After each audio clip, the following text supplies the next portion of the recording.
నమస్తే, welcome to Nikita Kisan సేవా కేంద్ర హైదరాబాద్. రైతు సోదరులందరికీ నమస్కారం. పచ్చిమిర్చి సాగును వాణిజ్య పంటగా పండించడంలో ఆంధ్రప్రదేశ్, తెలంగాణ రెండు రాష్ట్రాలు ముందు స్థాయిలో ఉన్నాయి. పచ్చిమిర్చి ఏడాది పొడవునా పండించగల కూరగాయ. కానీ పచ్చిమిర్చి సాగులో కీటకాలు, వైరస్లు కూడా ఎక్కువ ఉంటుంది.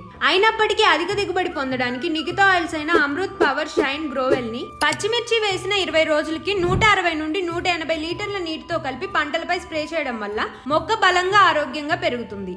దీని ధర కేవలం 1600 రూపాయలు మాత్రమే. అలానే పచ్చిమిర్చి వేసిన 30 రోజులకి మొక్క బలంగా పెరిగి పక్క కొమ్మలు రావడానికి, అలానే చీడపీడలు నివారించడానికి, అలానే ఆకులు ప్రకాశవంతంగా ఉండడానికి నికితా ఆయిల్స్ అయిన ఫినిష్, పొటాష్, రీఫార్మ్ ని 10 రోజులకు ఒకసారి 160 లీటర్ల నీటితో కలుపుకొని పంటలపై స్ప్రే చేయాలి. వీటి ధర కేవలం 1600 రూపాయలు మాత్రమే. ఈ ఆయిల్స్ ఆర్గానిక్ పద్ధతిలో తయారు చేయబడినవి. కెమికల్స్ తో పోలిస్తే వీటి ప్రభావం శక్తివంతంగా ఉంటుంది. నికితా ఆయిల్స్ వాడిన పచ్చిమిర్చి తోట ఎకరానికి 50 క్వింటాలకు పైగా దిగుబడిని ఇచ్చింది. మొదటి నుంచి చివరి వరకు నికితా ఆయిల్స్ వాడడం వల్ల రైతులు నాణ్యమైన దిగుబడులను పొందవచ్చు. కావున వెంటనే డిస్ప్లే మీద కనిపిస్తున్న నెంబర్స్ కి కాల్ చేసి మీకు కావాల్సిన మందులను ఆర్డర్ చేసుకోండి. 24 గంటల్లో మీ దగ్గరలోని బస్ డిపోకి పంపిస్తారు. ఇలాంటి మరింత సమాచారం కోసం మన ఛానల్ ని సబ్స్క్రైబ్ చేసుకోండి.